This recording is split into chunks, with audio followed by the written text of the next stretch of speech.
In episode 8 of Phase 2 of Red Sky City Cyberpunk Conspiracy, the Monarch got a call from his cousin Booger to help meddle in a secret corpo off-road race that would be held 5 miles outside of town at an old abandoned chromium mine.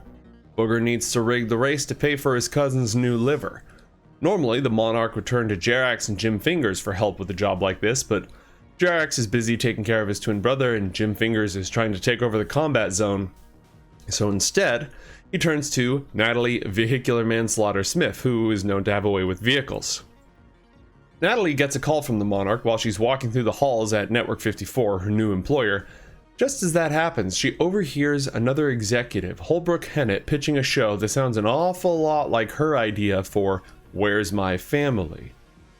Natalie's excited to hear that this project is happening, but is her name going to be attached to it? Nonetheless, she heads on down to Booger's joint to join the Monarch. As the two are reunited, the Frizz walks through the door. They haven't seen this Netrunner since the disastrous job underneath their apartment where they discovered the secret behind the Arasaka device. The Frizz has a lead about a connection between Rocklin Augmentics and Arasaka, something she's been investigating on her own for a while. Executives with information related to this connection will be at the secret off-road race. She wants in, she wants the help, in exchange for them helping her get into their network. All this talk gets the attention of Chet Hunter, a sad-looking fellow down at the end of the bar, sitting over a pile of empty glasses where he's just been drinking all day. Turns out, Chet used to work for Glenn Carthen, a petrochem exec, who's also sponsoring a car at the race.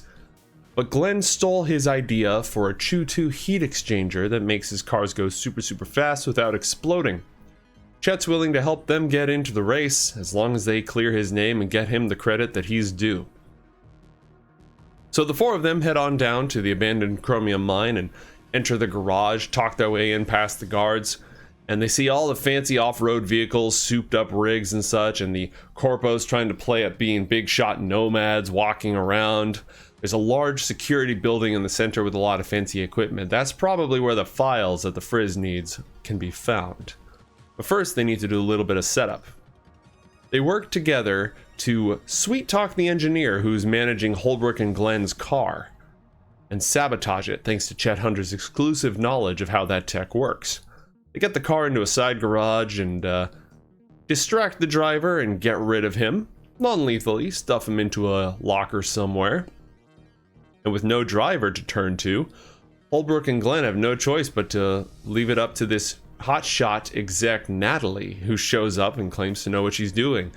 She talks them down, gets a nice deal, a nice cut of eddies for her participation in the race, and then with Jonah, her loyal bodyguard, as her co-pilot, they take up their positions and the race begins. All these vehicles are tearing across the open plains through gravel pits and sand dunes and weaving their way through minefields planted by scavengers plotting to blow them up and salvage the remains.